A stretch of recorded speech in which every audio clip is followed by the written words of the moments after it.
Welcome back to Rise to Liberty podcast. Today I am joined by Lady MAGA USA, also known Ryan. Well, I'm Ryan Woods, also known as Yes. Lady MAGA USA. So it's an honor. Can you hear me? Everybody can hear me? Yeah. Yep. I Awesome. can hear you just First fine. things first, let me put on my lip gloss. It's like Jumbo's feather for me. It brings me good luck. Yeah, it's an honor to be here today. Let's save kids because no child is born in the wrong body, even if they love bows and pink. And my look today is alpha male Cinderella. How about that? I absolutely love it. Glad to get you back on. This has been a long time coming. So I want to jump into rejecting modernity. Yes. Yeah, Modernity, yeah. Yeah. modernity. It always just sounds weird to me.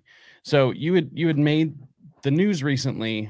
Well, Oh, Utah had yeah. made the news recently Yeah. with let's see, it was State Bill or Senate Bill Senate Bill 16. 16. Uh-huh. Yeah. Which do you kind of want to explain exactly what that is to everyone and the ramifications of it? I absolutely do. I have a little helper who's going to help me explain. Oh, it's adorable. This is Gus Gus. Isn't he so Love it. cute? He's my little mouse. So, yeah, Senate Bill 16. So, I was actually in recovery from alcoholism when they called me and they were like, please come testify. Senator Michael Kennedy needs your testimony because you just defy the labels and the stereotypes.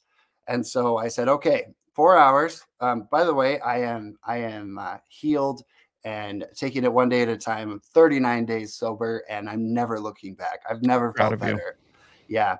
You got to find new coping mechanisms like cute little Cinderella mice, you know? So, they called me. Patriots in Utah called me and they said, "We'll drive you there. You can testify." And I thought that I was part of public comment, so I had written a little 2-minute speech. And when Senator Michael Kennedy said, "These people are going to be presenting the bill to the legislature and the public," he mentioned a bunch of doctors, and all of a sudden he said, "And Ryan Woods," and I was like, "Oh." Um, I guess I'm on the official presentation team. No pressure. So I got up there and I shared my testimony, and it went, it has over 300,000 views across social media because, they don't know what's going to hit them when I speak because every other person who, the trans radical activists, they got up there and they said, "I am the parent of a 3-year-old transgender girl. And I knew he was not a boy and he was a girl because he loves Barbies and pink. And he never liked boy things." And so I just get up there looking like this. And I'm like, do colors and toys and Barbies and bows and princesses, does that make a child a girl? And it means they're literally in the wrong body. And a couple years later, you should start drugging them, chemically castrating them, performing a mastectomy on a girl's breasts. Of course not. So after I gave my testimony, which was phenomenal, now that I walk with God, miracles are just happening all over the place because I'm on that frequency of light. And it was a miracle. The bill did pass. But after I was finished testifying, I went out into the main area and the media was, interviewing people and they were interviewing me. And the woke mob, bless their hearts, these people are suffering. They're in pain. I don't hate them. They've just been lied to. So the woke mob came for me. They were screaming at me and it intensified. And I had to get escorted to my car by the police. So that's how triggered they are by somebody like me, a good old fashioned gay guy who's obviously very flamboyant and colorful, saying, "Leave the kids alone." And if they want to play with a Barbie or they like certain things, it has nothing to do with their biology or, quite frankly, even gender. It just means that some girls can't stand Barbies. They can't stand the typical girl things. And some boys, they love those things. And so it has nothing to do with sexuality, LGBTQIA plus, alphabet, grooming, and manipulation. And I actually, I got this shirt is from Gays Against Groomers. And I have to start by saying everything I say is coming from me, not Gays Against Groomers, because sometimes I say things that are a little harsher than what they might say. So I have to clarify that I am a member of Gays Against Groomers, and the only time what I say represents them is if I say I am here representing Gays Against Groomers, like I did at the legislature, because they're 7 months old. They have over 400,000 followers. They're on Tucker Carlson, because we've walked away from the alphabet soup. We are not part of this predatory grooming community that's trying to castrate children. So today I'm speaking on behalf of myself, but of course, I support Gays Against Groomers in their worldwide. I just saw they opened a chapter in Ireland. It's a worldwide battle to save the tomboys from mastectomies, to save quite frankly, the little gay kids like I was. There's no such thing as homosexuals anymore. There's no such thing as gay and lesbian people, good old fashioned ones. Everything is queer, which means nothing. And a child who is different, like many gay people are, like me, I've loved Barbies and Cinderella since I was born. They're telling them that they're actually in the wrong body, and it's about money and it's about power. At the end of the day, it's not about saving trans lives or preventing suicide, which they weaponize. It's about money and power. It's a billion-dollar industry, gender-affirming care, which is a euphemism for child mutilation that's on the same level as female genital mutilation in Somalia. It's identical. Yeah. And politically, they just gain power because they look like the good guys. You know how they always present themselves as the saviors of the Black community, the saviors of people of color, and all of their policies actually hurt them, but they look like the compassionate ones. So they get a lot of power. And the whole alphabet movement is no longer about consenting adults. Everything is about children. And it's creepy AF. Like, we're over it. So that's why I'm so glad that Gays Against Groomers, and says it in the name, Gays Against Groomers. We're not alphabet. We're just your neighbors. We're your hairstylist. We're your interior designer. We're your choreographer. Or we're your butch lesbian neighbors in their flannel shirts with their Subaru Outback helping you fix your roof. The world loves their gay and lesbian brothers and sisters. The world doesn't care. They were completely over it. And now they're starting to hate us again because we're being lumped in to this radical, out of control, ever expanding, predatory grooming alphabet. And we just want nothing to do with it. So nobody cared about drag shows until kids were involved. Exactly. People loved it. And nobody even cared if somebody had like an all ages thing. If it was like Dolly Parton and Aretha Franklin, or, I've done all ages things like, 5 years ago. And if the performer is dressed tastefully, nobody cares. But these shows are deliberately explicit. They're literally stripping in front of little kids in public libraries. And that's the other big difference. Nobody cared about a private event. They do care if it's invading a sacred space like an elementary school or a library. People are allowed to take their kids to R-rated movies. I disagree with that, but it is what it is. So nobody really That's what freedom is. Right. Well, nobody really cared about all ages shows until it became predatory and explicit. Because I'm not here to say that all drag artistry is predatorily evil. It's not. Someone impersonating some fat, Black drag queen doing Aretha Franklin, it's hilarious.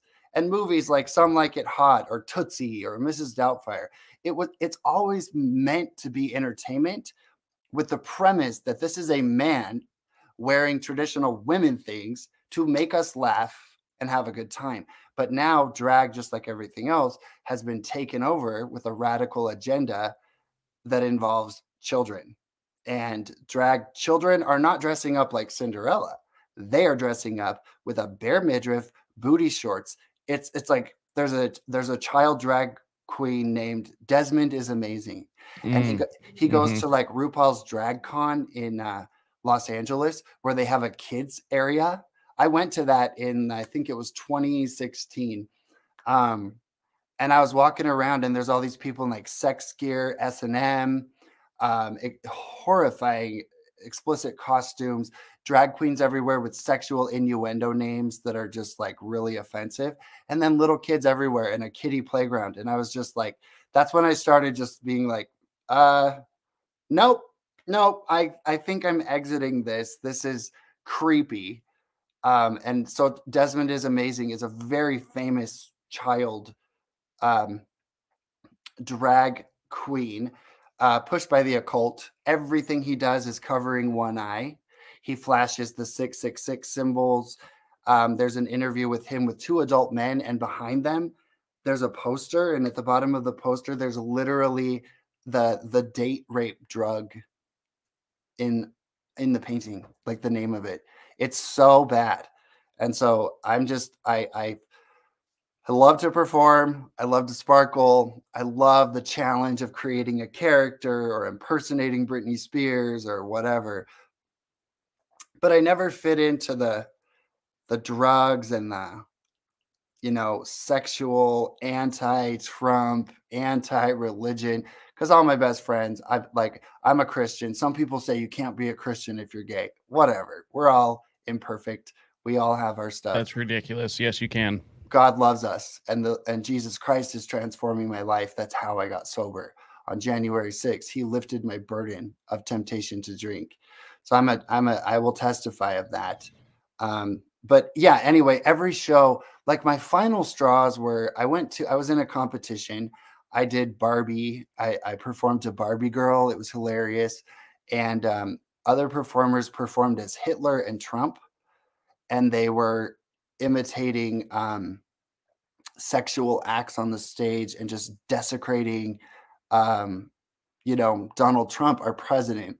And so it was just show after show. It was just dirtier and dirtier because I'd always go perform and leave. I wasn't part of the scene.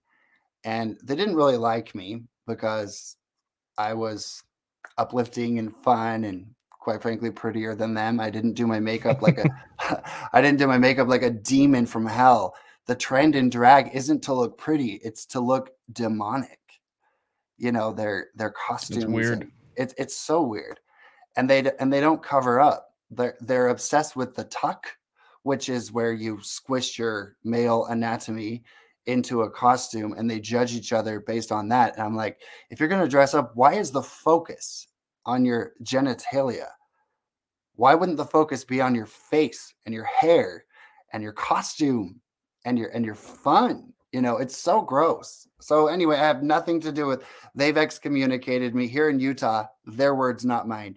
You're a Nazi, you're a racist, you're a garbage person, and you are excommunicated from our community, and you are no longer welcome into any LGBTQ space in Utah. And if I were to go to a mainstream drag show dressed up as Lady MAGA, I would face literal violence or things being thrown on my costume. But you know what? There's so much about love and tolerance, aren't they? Aren't they just so loving? They are. Loving and tolerant until you slightly disagree with them. And then you're a Nazi and you must be destroyed and you must be mobbed so that you can't even get to your car after testifying to protect children. Yeah, it's something else. I was always treated well by the Pride community, the alphabet community in Utah. However, I did not ever spend too much time. Obviously, I'm a straight man, so I don't spend too much time around the alphabet community. However, I have had experiences where as soon as they find out that I'm not an ally, then all of a sudden, I am the worst thing ever. And just like you said, I must be destroyed. Right. And canceled or whatever number of things, because they love so much. That's what they do. They love, and I must So be much destroyed. love. Yeah. No, you are an ally because you believe in their freedom to do whatever the heck they want to do, but they don't believe in yours. Yeah. It doesn't go both ways. It's not a two-way street. They're just hypocrites. It's true. So yeah. So Senate Bill 16 made national headlines because it was Yeah. the first bill in the United States to ban No, what it was the first bill in 2023 to do so. There have been a few other places, but Utah is definitely leading the way. And I'm honored and proud to have been a major part of that.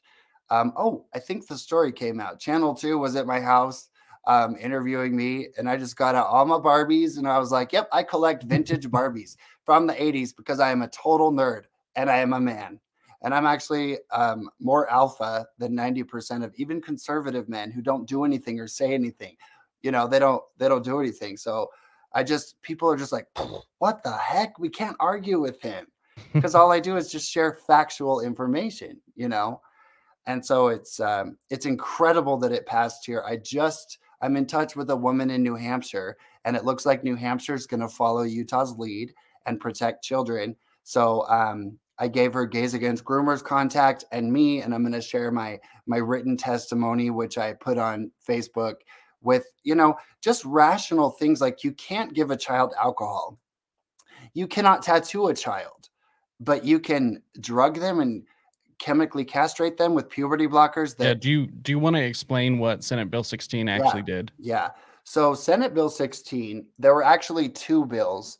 Um, there was Representative Shipp and Representative Kennedy. And by the way, anybody watching this, if you want to make a difference, flag waving is great. It keeps us motivated, but you got to get involved on a local level.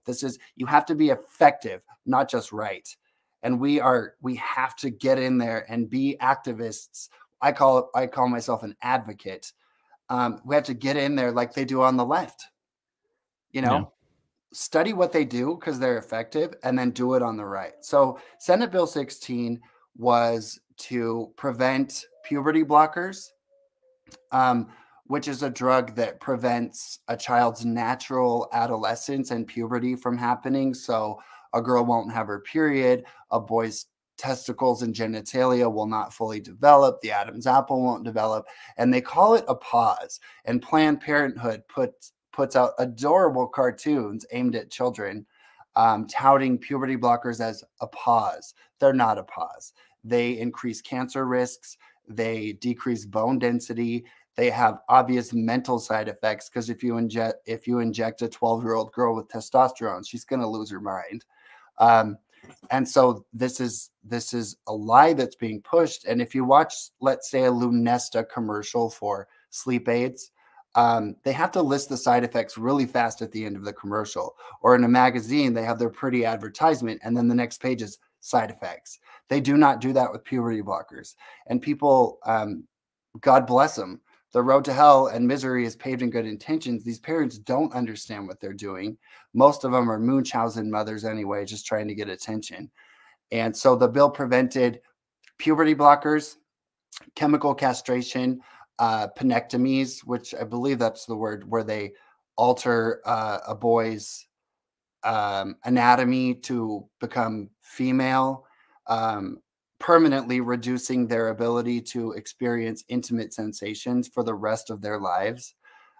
Just like female genital mutilation in Somalia, which is, by the way, is rampant in Minnesota and Michigan. Guess why?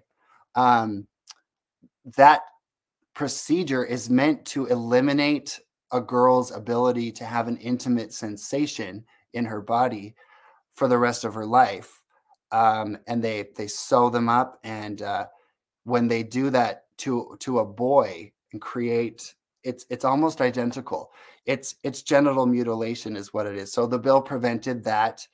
The only critique we had, I liked Representative Shipp's bill a little better because it was harder. It took a little bit more of a firmer stance on this issue. And Senator Kennedy's bill, this may have changed, but it gave a 60-day grace period for anyone who is currently taking these drugs to stay on them. And so there's probably going to be a rush so that you don't have to stop because you're currently on the drugs. But yeah, the testimonies were just on the trans radical activist side. What kills me is I'm in Utah. I grew up Mormon, Eagle Scout, missionary in France for 2 years. I cherished that upbringing. I learned so much. It was great. I graduated the program, but people were testifying, getting up saying, I am LDS Mormon. I have a 3-year-old transgender daughter, and they're crying, saying that, that somehow mixes. So the woke Mormon Church is actually the scariest thing in Utah right now. I agree. Vaccines, masks, all of it. And it's being pushed by the top. But the good news is real patriots and real Mormons, like if you look back in history, like Ezra Taft Benson, their former prophet, he was a hardcore patriot standing up for, common sense and America. And that's just not the case with mainstream. They just follow, like, they shut down their churches. Most churches willingly shut down. I cannot believe anyone did that. You saw the Jews in New York when they came into their meeting and they were like, get out, Nazis. You will not take away our right to assemble and worship. But no other church did that. So I'm just like, come on, LDS people. You're supposed to be the pioneers. You're supposed to be conservative, But in Utah, the woke left is really, really having an impact. And evil organizations like Equality Utah, the LGBTQ, that used to be about common sense, gays and lesbians. But that narrative is over. No one cares about that because no one cares about gays and lesbians. Their whole narrative is trans, children, youth, education in the schools. Let's teach children about homosexual sex in 4th grade. It's horrifying. But the Mormons here, like, I'm not bashing the Mormons. Love them. I love looking at their beautiful temples. I just think of them like with the mountains. It's like Elsa's castle. But it's really scary what's happening. The wokeness. Let me tell you the issue I have with the LDS church. Yeah. Now, mind you, I actually just started attending church again. Oh, good. Good for you. It's, we'll get into, why maybe another time.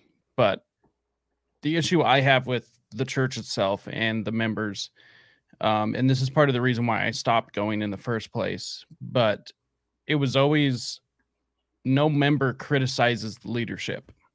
Yeah. I have a major issue with that because there are major issues and in this top-down structure, and members don't criticize. And that's no way to run an organization, because then you get the worst people up at the top. Well, you got great ones. I have a close friend, and she's not worthy to go to the temple because they rezoned her. She doesn't live in Utah, but she had a Mormon church 1 minute from her house. She went there for 25 years with her family, and they rezoned her to go to some ghetto church like 30 minutes away. And she said, I will not do that. And if you're rezoning mothers with children, you can't ask them to load up their children and go to a church 30 minutes away. So she refused, and they revoked her temple recommend, so she can't go to the temple. But she knows in her heart and before God, of course, it's just administrative nonsense. So the sheep mentality is very scary in any organization, and it happens even in the conservative movement. But yes. I agree. People always say, oh, you worship Trump, you're cult 45, blah. And I'm like, no, I do not worship him. I question and scrutinize every single thing he does. I just happen to love not having foreign wars. I happen to love affordable gas. I happen to love energy independence. I happen to love free speech. It doesn't mean I worship Trump, but there are people he could do no wrong.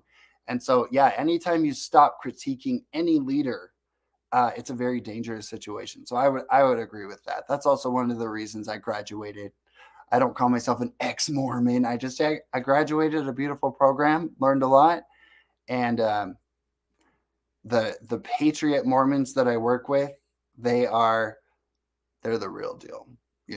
They're the Brigham Youngs of 2023. Yeah, yes. there's good people that mean well. I just wish that, they would have a bit more tenacity to stand up to what they know is not right. I wish they would be alpha men. Yeah. But they're being beta men. They masked their children. When I first decided to get help for my alcoholism, I checked into a rehab place, and I was told once I get to the home, you will not be required to wear a mask. But in the administrative office, they were just totally about masks, even though in hospitals and clinics, they don't even require masks. So I got there, and the first thing a woman said was, I'm not, and this is in Democrat run Aaron Mendenhall, Salt Lake City region. She looked at me and said, I'm not talking to you without a mask. I said, so when we eat lunch, once I'm checked in, once we eat lunch, are we allowed to take them off when we're sitting around a table? Yes. You do group fitness classes. Are we allowed to remove the masks when we're doing group fitness, breathing heavily together in a room? Yes. I said, this is nonsensical and it's a deal breaker, and I'm going to find help elsewhere. And so I packed my bags and left, but no one takes a stand. That's what I mean when I say I'm an alpha male, because I will be that one man who raises my hand and said, I will not comply. This is nonsensical. I will not muzzle myself as I'm going through withdrawals. I will not do it. And so any parent who willingly, like my assistant, God bless her, she never put on a mask and she never masked her children. And, you know, she's kicked out of stores. She had to homeschool everything. But see, that's what we needed, because if everyone who disagreed with masks actually took a stand the way she did with her children and the way I did at this place, we would win this battle. But people just comply. And that's what I call a beta father. How dare you? How dare you abuse your child and mask your child, knowing that it's abusive, it's psychologically damaging, it's disgusting because little children touch it all day long. The germs accumulate, their boogers are dripping. My friend is a first grade teacher. She said the hygiene, these kids would wear the same mask for a week filled with boogers and germs, and then they could take it off when they eat. So it was pointless. It was all about social conditioning. It was all about whatever is next is going to be in the name of safety. And we failed the test in America. They know they can do anything to us in the name of safety. So that's why I took a stand, and I had a lot of people very angry with me saying, your sobriety is more important than wearing a mask. They said 30 days, just wear it. I said, you'd never ask a Muslim to eat hot dogs for 30 days because his sobriety is more important than not eating a hot dog. I said, this is a principle I cannot compromise. I cannot do it. Mentally, I can't. I'll never compromise my liberty. And so next day I went to AA and I did the outpatient AA program. I got a sponsor, and I am so glad that I took a stand, because I will never muzzle myself, and I will never inject something into my body that I don't need. But so many people they claim to be conservatives, they claim to be patriots, but they just follow the narrative. And that's why we're losing. We're not losing because of the radical left. We're losing because of complacency and silence. Capitulation. Yep. You know, and I do understand that certain people could never lose their job because they have children. So I try not to be judgmental. I get it, but I like to push back on that, though. Our founding fathers had children too. You're right. You're right. I try not to be too judgmental. We all got to draw the line, but the point is, you know, these really brave, godly men turn around and made the ultimate sacrifice. You're right. You're right. It's one of those things. I understand it, but I don't view it as an excuse. No, well, Jacob, you and we are godly men. I don't care that I have a bow in my hair and a Cinderella bun. I will defend liberty to the death. I will defend the free speech of people I disagree with to the death. And I've lost everything already. I had an 8-year career. Can't mention names or details right now, but I had an 8-year career and I lost it because I fought wokeness, and I was fired for, being an extremist. And on January 7th, they opened an investigation on me, even though I was not at the Capitol. So I've lost everything. I've lost so many family relationships. I've lost the entire LGBT group. And side note, I don't hate these people. Many of them really are just fun, loving, creative people. I miss them. Not all of them are evil. Not every drag queen is evil. Some of them are just about the comedy and they just like the artistry and dressing up and they look beautiful. And not all of them are evil, but they've been forced into compliance and collectivism. And I get a lot of messages from drag queens. I call myself a drag artist because they've ruined the term drag queen. But I've got a lot of messages from these people who say, please, please, please don't stop. I can't lose my career. I can't lose my friends. I can't lose my drag gigs. I'm like, yes, you can, but I get it. And we have to be patient because not everyone is given the gift of being strong and having the courage and the confidence. I think, wasn't it like 10% of the patriots in the revolution supported the revolution? It was, I can't remember the amount of support. It was only 3% that took um, participated in actually freeing the country from British rule.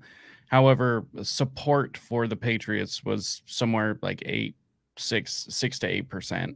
See, that's why you and I, what we're doing right now, we are modern revolutionaries. We are we are the people who are going to hold that war-torn flag if necessary and save everybody else. I mean, I'm not bragging, but um, not everyone can do it. I don't think it's everybody's responsibility because somebody's got to keep the bakery open. People got to, drive the bus. I mean, it's okay. But the good news is the percentage of patriots like you and I can change the world. And quite frankly, Gays Against Groomers has only been in existence for 7 months. And they've already they helped me save the children of Utah. Like little boys like I was who love Barbies and Cinderella and everything else. They're not going to be drugged and they'll probably outgrow it. And my message to parents is like, I used to get punished and spanked and big trouble if I played with FAG toys. So, it was pretty rough. But if I had been allowed to just play with Barbies and My Little Ponies, I think I would have outgrown it. But now here I am, and I will be buried in my casket one day with Barbies and My Little Ponies in my casket. Because it's like when you forbid something, it became that, forbidden world. And I love, vintage Barbie. I love all that stuff. And I want to explain why some kids do love Barbies, especially boys. I don't understand tomboys. I'm like, you're a girl. You get all the fun. why don't you like pink? Why don't you like sparkles? What's wrong with you? But God bless them. But I was a child that came from a broken home, a violent home. And when I went to the store, the boy aisle, nothing was smiling at me. Spider-Man, Batman, no. WWF figurines, absolutely not. Even Nerf guns and those types of things were monster trucks. Everything was based on conflict. And I do believe that a heterosexual boy, that's natural. They're naturally wanting to defend the nest. They're naturally wanting to find the enemies and destroy the enemies. But for me, that girl aisle, when I'd walk down that aisle, there were all those little bears, like families, dollhouse things. It was a family. Like there's mom, there's dad, there's little babies, there's a crib, there's, this is a happy family. And Barbies, you walk by the Barbies and they're smiling at you. They are ready to be your friend. They're ready to be a dentist or a doctor, or they have like the horse with the little sister and Barbie, like ready to go camping. It was just a happy world. And every My Little Pony was like friendship, sparkle, magic time. Care Bears, stare, love, friendship, courage, good luck. So that's what I try to explain to people is if you have a little boy who loves those things, it might just be that he's tenderhearted and that world is very happy, gentle, and inviting. And if you have a girl who doesn't like those things, she may just be tough, you know? So that's why I love those things, and I always will. But if you forbid your kid from playing with that stuff, like if you tell a little child, you can never have an apple, apples are bad, you're a boy, don't eat apples, I guarantee apples are going to be their favorite fruit for the rest of their life. So that's, you know, that's my take on why some kids like it. And it usually, honestly, it usually is gay kids. Like, I do believe I was born gay. Never had a desire for breasticles or, you know, the nether regions of a female. I just never have. But the gay boys are being told they're girls. And that's one of the things that's so terrifying, is they're predatorily going after gay people. They don't exist anymore. So obviously I do know the answer to this, but do trans children exist? I'm not speaking on behalf of Gays Against Groomers. I'm speaking on behalf of Ryan Woods.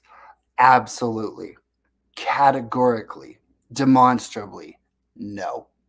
And here's why. Let's look at ourselves as cavemen and women back in the day. Look at primitive cultures, what we once were as humans.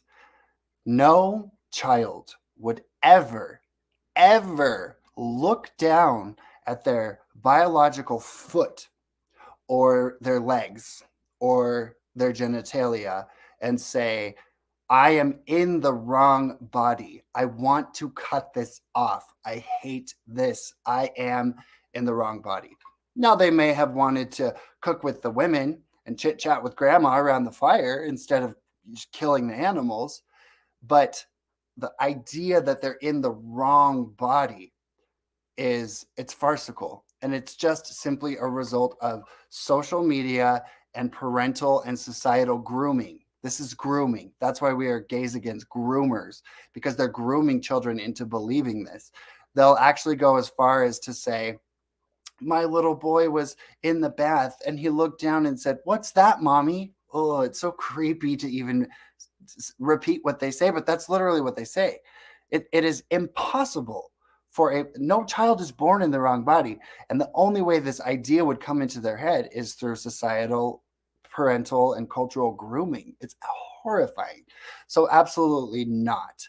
And even trans adults, I feel like if you look at Dylan Mulvaney, that woman who was invited to talk to the United States president, his whole definition of womanhood is hair, makeup, clothing, interests, behaviors. It's so ridiculous. So I feel like a lot of bastardization. Oh, totally. It diminishes women to nothing but colors and the way he acts overly effeminate. No woman really acts that way. You know? My hiking hills. Right. No. What? My lady pouch. He's literally dangling tampons into the camera, talking about learning about my lady pouch, even though he's trying to normalize the bulge in bikinis, a woman with a bulge. Like, it's nonsensical. So I feel like a lot of, first of all, I do not understand in any way, shape, or form or represent transgender people. I cannot fathom anyone wanting to alter their genitalia. I cannot fathom not wanting my God-given voice or my chin or my hand. I mean, I cannot fathom it. And it's so frustrating for me because people, you know, they lump me in with LGBT. And the reality is most adult transgender women, biological men who identify as a woman, are heterosexual. They're still with women. And so again, I'm not a spokesperson for them, spokesman. I don't represent them. Do I support their rights as adults to do whatever the heck they want, wear whatever the heck they want, identify as whatever the heck they want? Absolutely. This is America. I believe in absolute freedom. I am a freedom absolutist, libertarian at heart, reluctantly Republican because they're more effective in getting things done. But these people, I support their freedom as long as I am not required by law to call them a certain pronoun. And I certainly do not believe that my tax dollars should pay for those elective surgeries, because that's what they are. They are elective surgeries. They are not biologically necessary like cancer surgeries or other procedures to save a life. They are elective. Now, Blair White is one of my heroes. She's a little bit, sexy, a little kind of outside my comfort range because I grew up Mormon, but I love her. She is a transgender woman who says everything I'm basically saying, but I support her freedom, and I will call her by choice because she presents herself as a woman. She looks gorgeous, living her life. And by choice, I'll say, you know what? Blair, but they're trying to put you in jail if you misgender someone. So that's kind of where I stand. But no, I do not believe a trans child exists. Absolutely not. Quote me on that. Absolutely not. Do I believe boys who love Barbies and pink and who do not fit the mold of a boy exist? Of course. Of course. But that's a whole different conversation that has nothing to do with biology or a child's actual body. So no, I would say absolutely not. Any child who identifies as trans has been groomed, horrifically groomed by social media. Chloe Cole, she's one of America's most famous detransitioners. She had her breasts mutilated and cut off when she was 15 years old. Now she's 18, and she travels the country saying, I was groomed, I was manipulated, I cut off my breasts, and I regret it. And so she said, the only reason I really wanted to do this is because I was always on social media, and they made it seem so great. They made it seem so fun. And I didn't identify with girl things. Girl things, I say in quotes, because I don't think there really is such a thing as girl and boy. If you look throughout history, our founding fathers wore wigs, bows, tights, and heels, literally. If someone were to wear those outfits today, they would say those are women's clothing. The Aztecs were basically drag queens. Feathers, gold, rings, flowing capes. Look at the Egyptians. Look at Versailles, for crying out loud, or even British monarchy. We're talking lace, we're talking fur, we're talking wigs, we're talking powder, we're talking colors. So, the peacock in nature, male versus female, none of this has anything to do with biological gender. It is simply clothing and all that kind of stuff. So for them to tie those things in, or even like what I'm objectively, my look today, alpha male Cinderella, is it's simply colors, it's clothing, and depending on the time period in history, this wouldn't even be different. So everything changes, has nothing to do with whether you're a man or a woman. And I really feel so sorry for, I'm open about this. In 2016, I woke up in the ICU because of a suicide attempt. I was dealing with some unmanaged, depression and things. And in the hospital, they kind of forced me to go to outpatient LGBTQ therapy. And this was the first time I'd ever heard of pronouns and all that kind of stuff. I did question, well, they're telling me that I'm probably trans. Maybe I am, because I love makeup, I love hair, I love all these things, and they're telling me that means I'm trans. So I was like, I'm obviously coming out of an emotionally traumatizing experience, and in some ways I was being groomed because I was in such a vulnerable, difficult time after being hospitalized. And I ended up experimenting a little bit with clothing.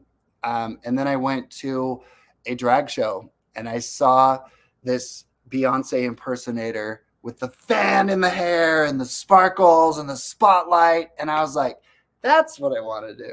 I'm not a woman.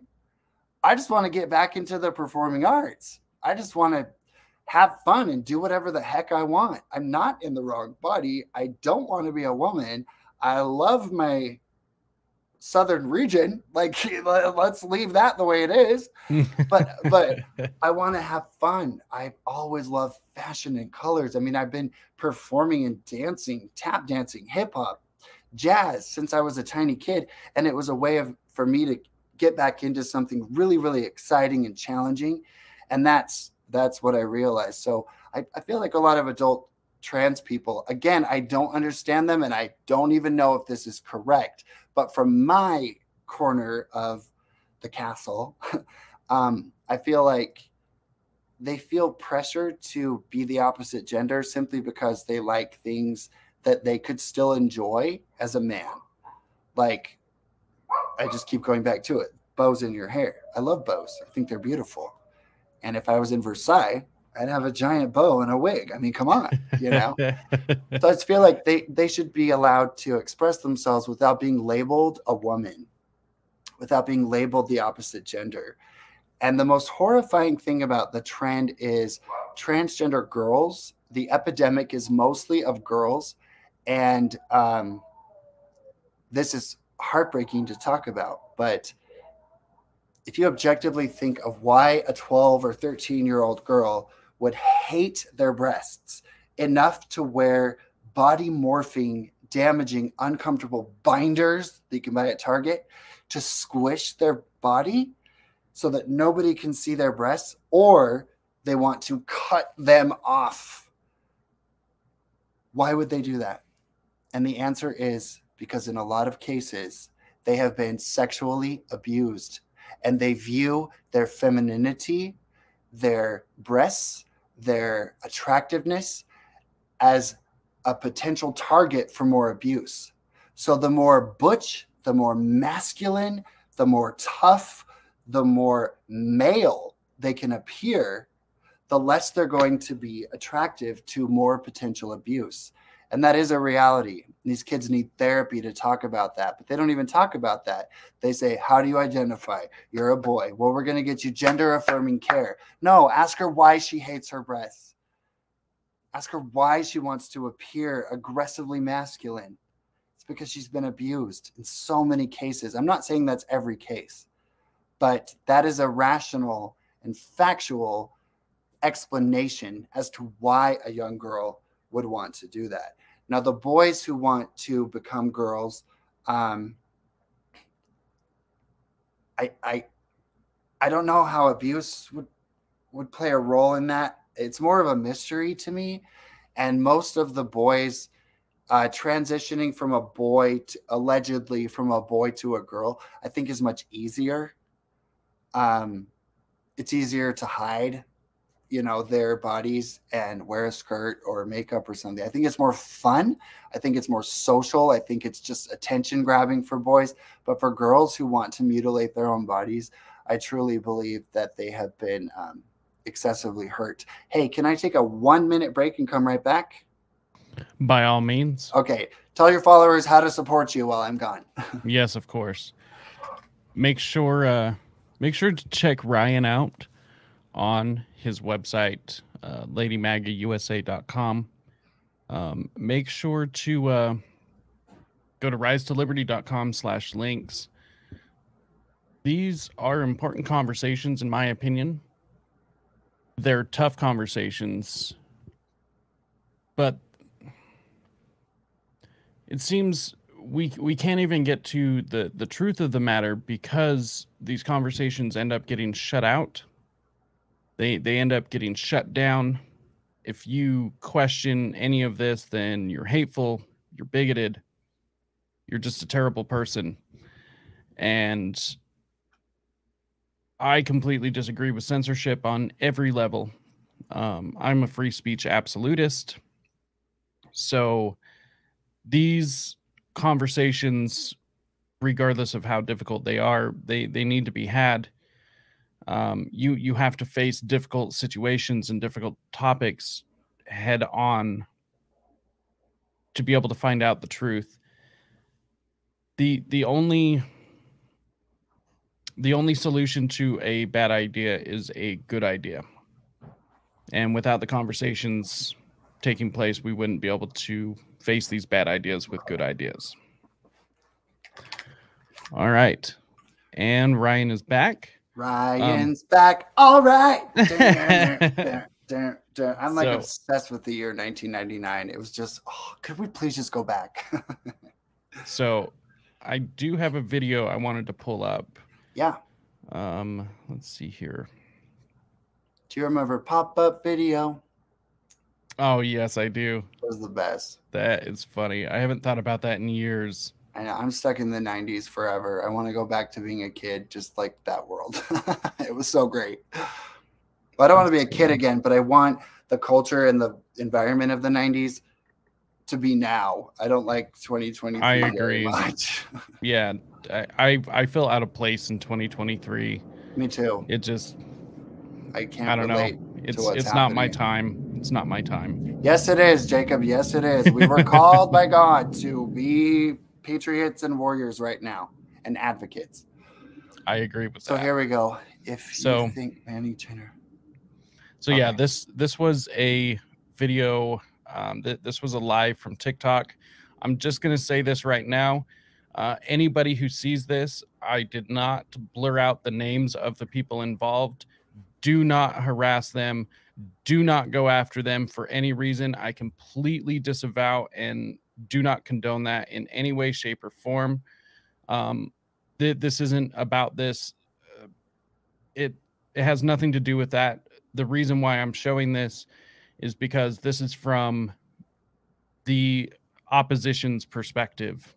So I just wanted to say that, you know, out in the open, out front, because that's not what any of this is about, and I want that on record. Let's see. Can you hear it?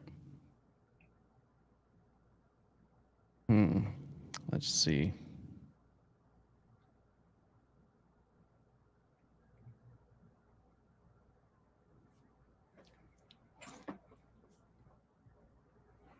Let's see. You can't hear that at all?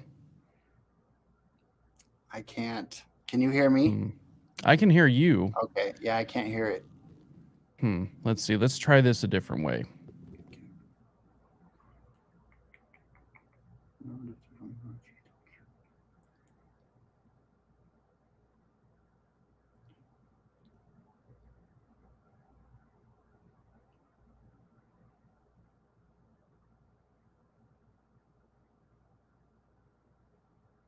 Okay.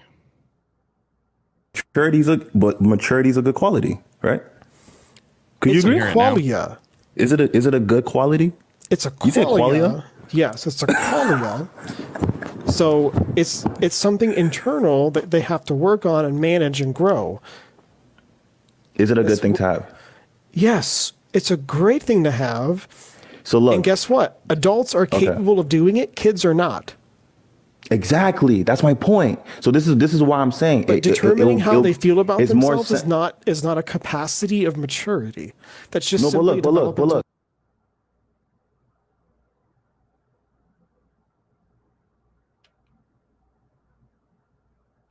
Thank you, by the way. The person at the top in the column, he is actually a gender care affirming therapist. Child abuser, groomer. Yes, thank you. And let's see. I don't know why that switched. And he's making Anyways. a lot of money right now. Yes, It's about money and it's about power. exactly. So that's the perspective he's coming from. A little bit of context to why he's speaking the way he is. That is simply a developmental process. But you just said gender is a developmental process. This has nothing to do with maturity. it's gonna tie in beautifully. Okay, you said children don't have the capacity For the maturity of an adult. Yes, and yes, right. So this really proves my point that But most you saying adults you. don't even exercise the capacity of maturity. So look, is it? I mean, is there data? First of all, is there even like I don't want to use the word most, right? For something like that, especially. I'm just gonna say there's a population. I don't want to use most because then it kind of exaggerates maybe. But whatever, yo. Let's be nice. Let's assume, But you just said children don't have the capacity, right, to have a good. Compared to adults, they don't have the Yes, capacity yes. So to how's it be as sensible? mature as adults. However, So how? that is not the same as measuring their capacity for gender development. Gender development happens very early on. But what is okay? So define maturity then. Just like what It's like just, maturity is just various growing stages. uh-huh. And adults get into that growing stage because they age and they grow.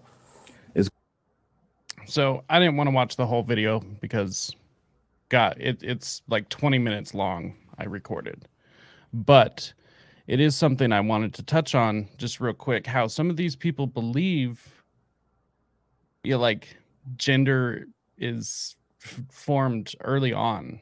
I just wrote an article or read an article, not wrote. I read an article recently. Harvard is now teaching some doctors how to treat gender dysphoria in 6-month-old babies. Honestly, the medical profession is predatorily and manipulatively forcing people to sign documents. I spoke with a doctor at a Republican event, and he said, I literally had to sign lies and embrace lies in order to keep my practice. So yes, they're going after that. I just think that gender-affirming person, man, was making his own point the whole time. I mean, making our point the whole time by saying children don't have the maturity. So gender, my other question for these people is, what defines gender? And they will always, almost like 99% of the time, they say the word Barbies. Boys who like Barbies. Yeah. Boys who like pink. Boys who don't like sports. Boys who love My Little Pony, anything. They base gender identity on toys and objects like lip gloss. What does this have to do with gender? Nothing. It just feels good on your lips and it tastes nice. And little kids like to eat it. Like, well, doesn't it seem so stereotypical and kind of sexist? Like, oh, it's totally sexist. Yeah, nothing could be more sexist than telling a strong girl who doesn't want long hair, she doesn't want to wear makeup, she doesn't like dresses. Nothing is more sexist than telling her that means you're a man, because only a man can be strong. And they've come out and said that Joan of Arc was non-binary, which means Joan of Arc couldn't just have been a bad ace American, or not American. She was not American. She was Française. I should know that. I lived in France for 2 ans. No, but you know what I'm saying. Yeah. She can't just be a strong, courageous warrior woman. In order for her to have accomplished what she accomplished, she has to identify with the male gender. That is sexist in itself. What happened to girl power? Why can't a girl, a female, a woman be strong, be aggressive, be a defender, be Joan of freaking Arc without identifying with people who have a penis? Talk about anti-feminist.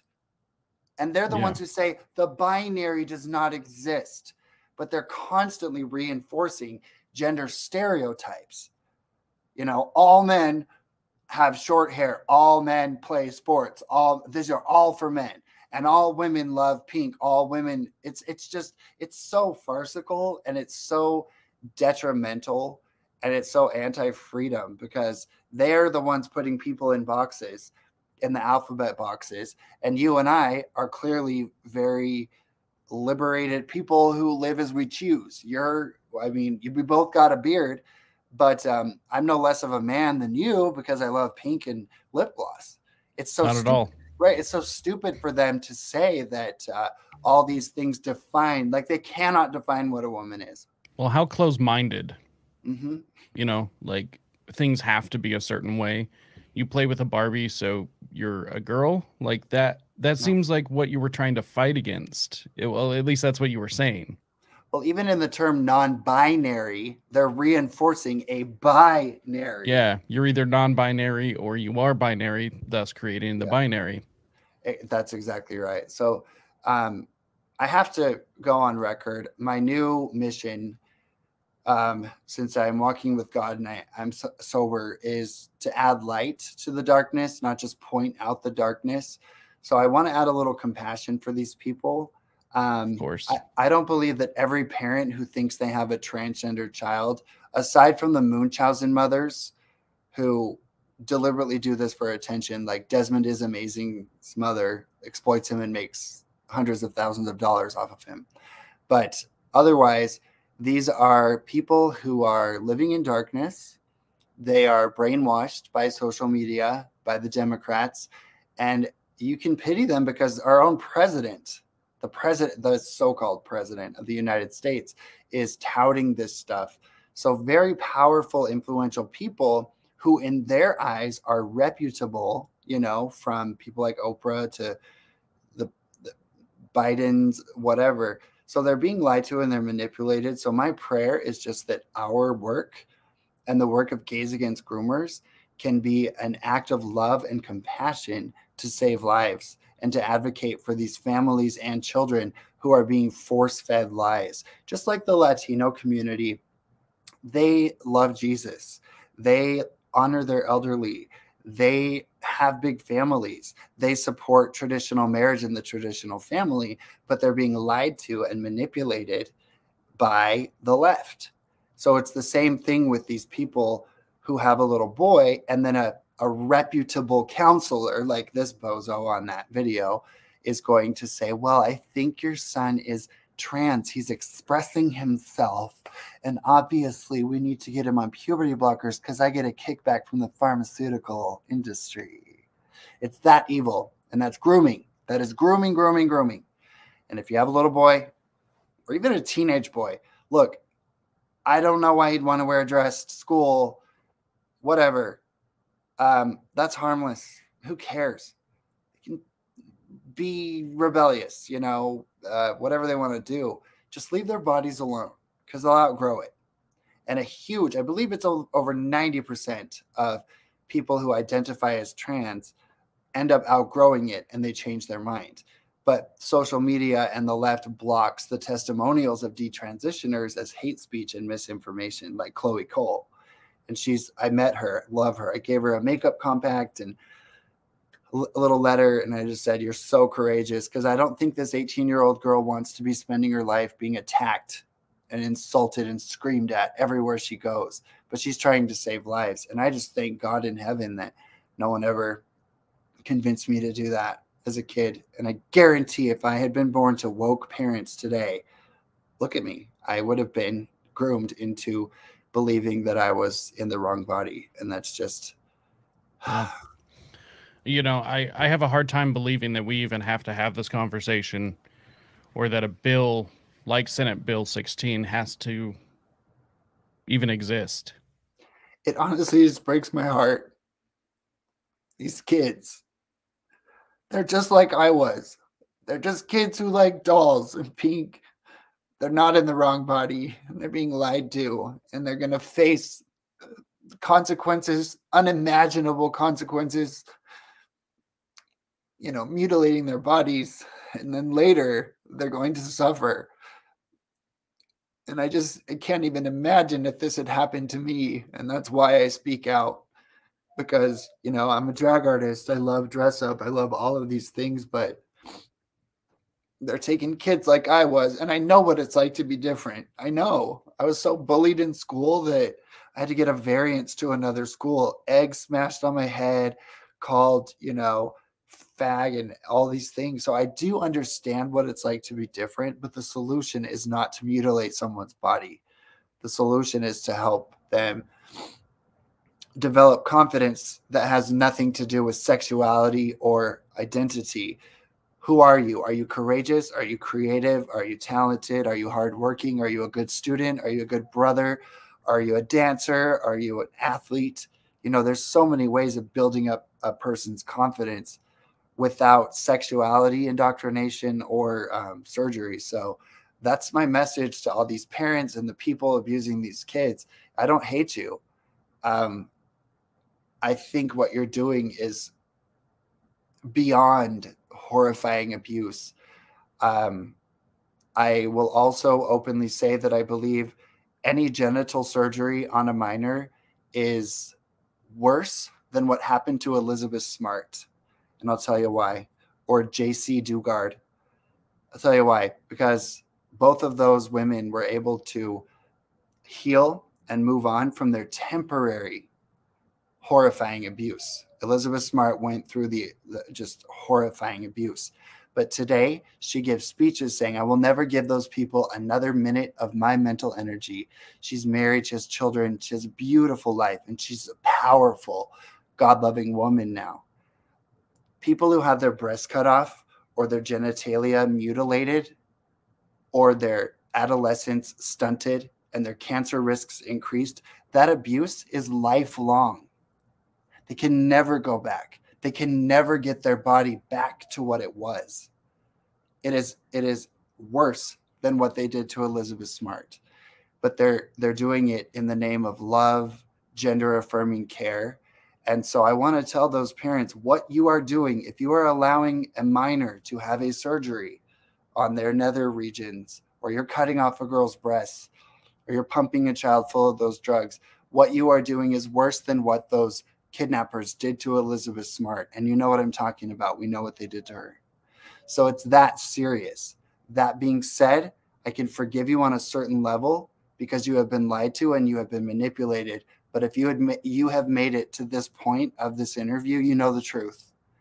And you owe it to yourself and your child to search the ramifications, side effects, and lifelong consequences of what you're considering doing to your child. Leave your child in their beautiful natural body. And if you got a boy, buy him a Barbie. If you got a girl, buy her a football. I don't know what tomboys like to do, but I would like to preface this with, obviously gender dysphoria exists.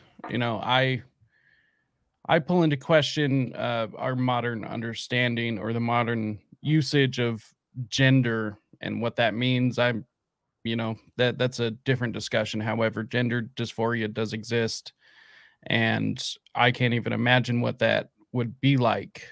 And I can't speak from that point there, that knowledge. I've never experienced that personally. However, this is different when we're speaking of adults. Totally. And them getting help, or them, even just doing whatever you want to do with the surgeries and everything. Even if I disagree with it, that it's completely different. You're an adult. But with children, dysphoria comes from grooming. Gender dysphoria does not come from within a child's heart. It does not. It is a result of grooming. It's a result of abuse. In my opinion, I would agree with that. It's a result of television. And when they say gender dysphoria, they cannot define gender. They cannot define it. It's defined by a child loving Cinderella. It's defined by a child picking up a mouse and saying, this is Gus Gus from Cinderella. it has nothing to do with gender. But so see, gender dysphoria would be a result of grooming, where they say, oh, you're pretending that's a Cinderella mouse. That means you're a girl. No, it doesn't. It just means the kid has a good imagination and it's fun to pretend this is a Cinderella mouse, which he really is. Look at him. He's so cute. But yeah, no. So there was a comment I wanted to highlight real quick. Great. Would argue most of the problems come from the non-binary community, not the trans community. The push confusion comes from the infinite amount of pronouns and genders that they NB that the NB community pushes. Absolutely. I agree with that 100%. I would agree. Yeah. I don't believe that gender exists, even as, like I said, as we use it. The stereotypes exist. I think that's about it. Biological sex exists, and outside of that, I believe gender, the way that it's used, is a modern propaganda word. That's absolutely right. And the non-binary community, keep in mind, this is straight white women. They must be stopped. No, primarily. It is. Non-binary. The ever-expanding alphabet is not about homosexuals. That's why Gays Against Groomers were like, wait a minute, can't we just be gays and lesbians? Like, we get each other, kind of. I don't really understand lesbians. I'm like, girl, little lip gloss. But we What have about our the own lesbians that look like Justin Bieber? How do you explain that? Oh, I thought you were going to say the ones who lipstick lesbians. I was like, I love them. No, I love all this. I don't care. I don't look at them as lesbians. They're just people. But gays and lesbians, we do have our own thing, especially gay men. Like, it's okay. We're not trans. We're not bisexual. We're not gender nonconforming, and queer means absolutely nothing. Queer is simply a way of recruiting straight people. So non-binary, queer, all of this stuff has nothing to do with homosexuality. And so you're right. That commenter is right. By the way, thank you for watching. What an honor. The whole push is by straight people looking for attention and wanting to be part of a special group, because the most celebrated thing you can do in high schools right now is come out as non-binary. And then you get all the likes on Facebook. And we know the younger generation lives through social media. They see everything. They can't watch a sunset without posting it on social media. We're guilty of it too. They've completely brainwashed us that something didn't really happen unless it's on social media. And of course, us bisexuals are just chopped liver. Oh, of course. Yeah, no, it's bisexuals, homosexual men and women are being erased. It's only about the T's now. Everything's about the T's. I grew up Mormon and I dabbled in conversion therapy. I wanted to be straight and just please my family. You know, I was Mulan. Who is that girl I see staring straight back at me? When will my reflex? So I was like, okay, I gotta please the family. So I went to conversion therapy. It wasn't torturous. They didn't put electrodes on my gonads. Like, it was just emotional. But the left will say conversion therapy is so evil. We're against conversion therapy. And yet at the same time, they will tell me as a biological male homosexual man that if I'm not willing to date a transgender man with a vagina, I am transphobic. What is the difference between conversion therapists on the right telling me to like women with a vagina for religious reasons and the LGBTQIA plus mafia telling me that I have to like a trans man with a vagina? It's identical. So again, hypocrisy is the name of their game. Well, I mean, all of this grooming seems to be conversion therapy in the opposite direction. Oh, it totally is. Hey, I've got my scrubs on. I have a new job that I'm obviously just keeping completely Congratulations. Private, but I got to get to work. Of course. Because as Brittany taught us, you better work. We don't say that. So, well, let everyone know where they can find you and what you have coming up, and plug anything you want. Oh, wonderful. You can just visit ladymagausa.com. That'll take you to all the stuff. I'm really excited about my music. I'm going to complete an album because we got to add to the pop culture, not just critique it all the time. So I have 3 songs.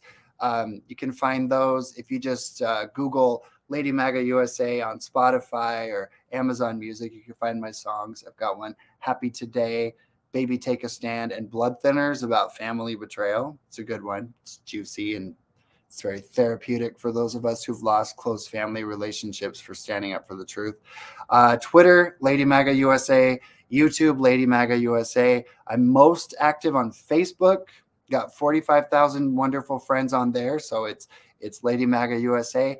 And I've been kicked off of Instagram thrice. So it's LMUSA, Lady MAGA USA, LMUSA 1776. That's my latest attempt to stay on Instagram. But I think they're backing off a little bit because we've exposed them for their censorship. So I've noticed I've been on there for a while now. I'm not near what I had before, but I got like 10,000 followers on there. But I'm grateful. And also, everybody remember this. if you feel like you're not making a difference because you're shadow banned or you're not reaching a large audience, if you had to give a local speech in a classroom or for 50 people, you would prepare and you would really, really consider that a big deal. So you need to think, even if I only get 40 views or 50 views on something, that's a room full of people. And if you were doing it in person, you would consider that a great success. So just remember that, because we're all, you know, sometimes like my testimony, 300,000 views, and some of my lives, you know, tons of views, but sometimes things don't get a lot of views, but it still matters.